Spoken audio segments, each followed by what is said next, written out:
لتشكيل الحكومة وأمامكم شهر لتشكيل هذه الحكومة وعرضها. دوای ڕاستپاردنی عەلی فالح زەیدی بۆ پێگهێنانی کابینەی نوێی حکوومەتی عێراق، بەغدادی پایتەخت جموجوڵی سیاسی فراوان و کۆبوونەوە و دیداری لایەنە سیاسیەکان بەخۆوە دەبینێت. گفتوگۆکانی پەیوەست بە پێگهێنانی کابینەی نوێی حکوومەت و دابەشکردنی وەزارەتەکان و پۆستەکان بەردەوامە. عەبدولسەمەد زرگوشی ئەندامی چوارچێوەی هەماهەنگی ڕایگەیاند. هەڵبژاردننی عەلی زەیدی بەهۆی ڕێکەوتنی زۆرینەی سەرکردەکانی چوارچێوە بووە و بڕیارێکی تاکلایانە نەبوو. پێشبینی دەکرێت کابینەکەی زەیدی پێش تەواوبوونی وادەی دەستوری پێک بێنرێت و بۆ وەرگرتنی متمانە پێشکەشی پەرلەمان بکرێت. لای خۆیەوە یاسر ئەسکەندەر سەرکردە لە هاوپەیمانەتی ئاوەدانکردنەوە و گەشەپێدانی هاوپەیمانەتەکەی مەحەممەد شیع سوودانی ڕایگەیاند. دانوستانەکانی پێگەێنانی کابینەی نوێی حکوومەتی عێراق لە ئاڵۆزیەکدا بەڕێوە دەچێت کە دۆخی نێوخۆی و هەرێمایەتی سەپاندویانە و هیچ ڕێکەوتنێکی کۆتایی لەبارەی دابەشکردنی وەزارەتەکان نییە.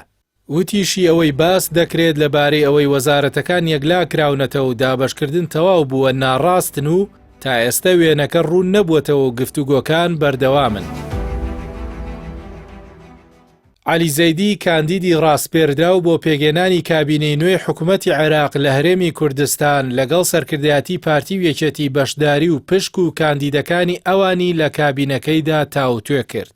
بڕیارە دواتر سەردانی بۆ لای سوننەکان دەست پێ بکات و لەگەڵیان کۆ ببێتەوە.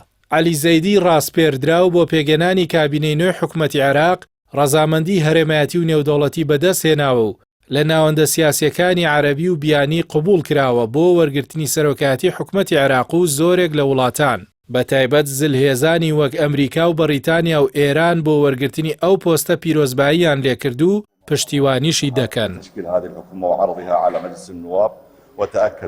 دۆناڵد ترامپ سەرۆکی ئەمریکا عەلی زەیدی بە پیاوێکی باش ناو دەبات و دەڵێت پشتیوانی واشنتۆنی بەدەست هێناوە.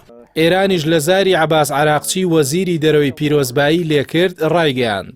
تاران ڕێز لە سەروەری عێراق دەگرێت و پشتیوانی سەقامگیری سیاسی و گەشەکردنی دەکات. پێگەێنانی کابینەی نوێی حکوومەتی عێراق قۆناغێکی سەخت و دژوارە و بە دیارترین ئاڵنگاریەکانی پرۆسەی سیاسی دادەنرێت. چەند هەفتەی داهاتووش یەکلاکەرەوە دەبێت لە دیاریکردنی کابینەی نوێ و هاتنە ئارای گۆڕانکاری گەورەش بە دوور دەزانرێت. بە تایبەت کە پاڵێوراوی پۆستەکە تەنیا 30 ڕۆژی بۆ پێگەێنانی کابینەکەی لە بەردەمدایە.